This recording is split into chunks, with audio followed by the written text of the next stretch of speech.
پتہ ہے مجھے میرے اللہ کی سب سے خوبصورت چیز کیا لگتی ہے کہ اس کو نا اپنے دل کا حال سنانے کے لیے الفاظوں یا دلیلوں کی ضرورت نہیں ہے. وہ تو تمہارے دل میں رہتا ہے، سب سے قریب، اتنا قریب کہ خیال تو تمہارے دل میں بعد میں آتا ہے اور اس کو خبر پہلے ہو جاتی ہے. کیوں سوچتے ہو پھر کہ اللہ سنتا نہیں؟ کیوں کہتے ہو پھر کہ اللہ رب العزت جانتا نہیں؟ وہ سنتا بھی ہے، وہ جانتا بھی ہے.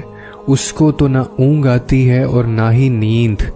پھر وہ کیسے کسی ایک لمحے سے بھی بے خبر ہو سکتا ہے؟ جب تم زبان سے کچھ بیان نہیں کر پاتے تب وہ دل کی سنتا ہے، اور دل کے معاملات تو بڑے نازک ہوتے ہیں، اور اس کے ہاں دل کی باتیں بہت پیاری اور پسندیدہ ہوتی ہیں.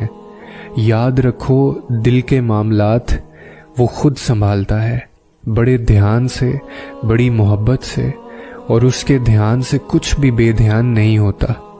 وہ آسمان و زمین کی ہر چیز کا علم رکھتا ہے، اور جو کچھ تم چھپاؤ اور جو ظاہر کرو وہ سب کو جانتا ہے.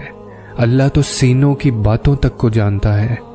اور پھر تمہارے لیے تو یہ خوبصورت بات ہونی چاہیے کہ جب اللہ کی رضا کے بغیر اس کائنات کا ایک پتا بھی نہیں ہل سکتا، تو پھر تمہارے دل کا بار بار اللہ رب العزت سے رجوع کرنا، اس سے مانگنا بے وجہ نہیں. جو ہاتھوں میں اتنی جان ڈال دیتا ہے کہ وہ دعا کے لیے اٹھ سکیں، وہ پھر ان اٹھنے والے ہاتھوں کی لاج بھی رکھتا ہے. اور اگر تمہیں آزمائش میں ڈالتا ہے تو مت بھولو کہ وہ رحیم اس سے بھی زیادہ ہے.